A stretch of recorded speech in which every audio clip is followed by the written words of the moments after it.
We are doing the Bezier curves. You have to say it that way because it's French. So it's merci beaucoup, right? All right, so I'm going to click in Illustrator, and I'm going to go File New. Oh, I'm not in Illustrator, that's my previous recording. File New, Command N is the shortcut. Make sure you choose Portrait Orientation this time. I'm going to go File Place. Guys, this is exciting, right?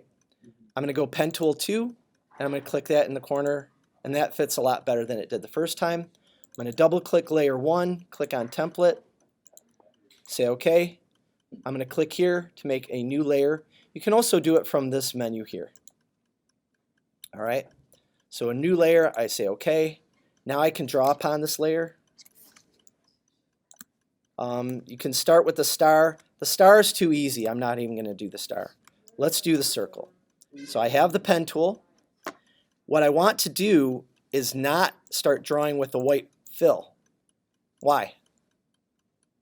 You can't see my instructions, right? So we're going to click the fill, click none, and then I can start drawing. I'm going to hold the shift key, pull it out here, and I'm going around it like you'd be going around a clock. Okay? Pretty easy once you know the secret. The last thing that I need to do here is I need to go to my stroke menu, make it 3 points, and I need to give it a color, so I'm just going to double click here, and we're going to make it that color. What is that color? I don't know. Periwinkle, that's what I'm going to call it. All right, so you guys can see it doesn't look perfect, does it? So I might have to click here, maybe adjust these curves just a little bit. All right, so that one's pretty easy. Next one, I'm just going to click and drag up, holding the shift key. I'm going to click and drag down.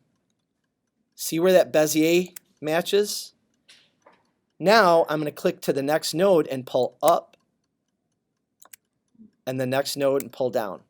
Again, this is pretty easy. I'm going to hold the Command key, get my arrow, and click off of it. This one you pull down with the shift key, and then you just click. And then on that same node, pull down with the shift key, and then click. Click and pull down with the shift key, and then click. Okay? Now here's where it gets a little bit more confusing. I'm going to pull up, holding the shift key again, pull down. This time I need to reverse the vector. Could you sit up, please? Thank you. I need to reverse the vector, and you can't just click and pull up because then you get things like that. So what you have to do is click with the Option key, which changes the direction of your vector. Do you guys see that? Click with the Option key. Oh, I need to click on. I need to zoom up on this so I can see what I'm doing. I'm going to click with the Option key, pull up, pull down, the shift key, Option key up, down with the shift key. All right, that one got a little crazy, so I'm going to hold the Command key, click. I'm going to select that node, and I'm going to pull that down a little bit, if I can get it. Maybe just move it over a little bit. And this one needs to be pulled over.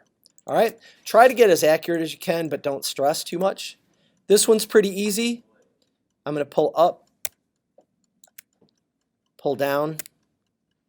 This time I'm going to click, and that changes it to a straight line. The main thing that you guys have to remember is that you click and drag to make a curve. You just click to make a straight line. Everybody, if you can just remember that. So click to make a curve vector. Click and drag to make a curve vector. Click to make a straight line. All right, and last but not least on this page, I'm holding the Command key to click off, is this little guy. So this one is like a swoosh, right? I'm going to click in the middle. It's like a Nike swoosh, right? And I'm going to click out. You don't hold the shift on this one. Now I want to reverse the angle of this. I'm holding the option. I'm going to pull down this way. Let's try that again. Pull option down here. I'm going to go to the side of this so you can see what I'm doing. This one, I don't care if you're exactly on it, as long as it looks like a nice smooth swoosh. Okay? When you're all done with this one, I know that was the butt, the five minute mark. I want you to just put your name. You can copy and paste it from the original one and just put it in there and shrink it down, or you can redo it, or if you want to, you can just, wait a minute, this has to be your name. No, I shouldn't tell you guys to do that because then I'm going to get a printout with your name on it. So, all right.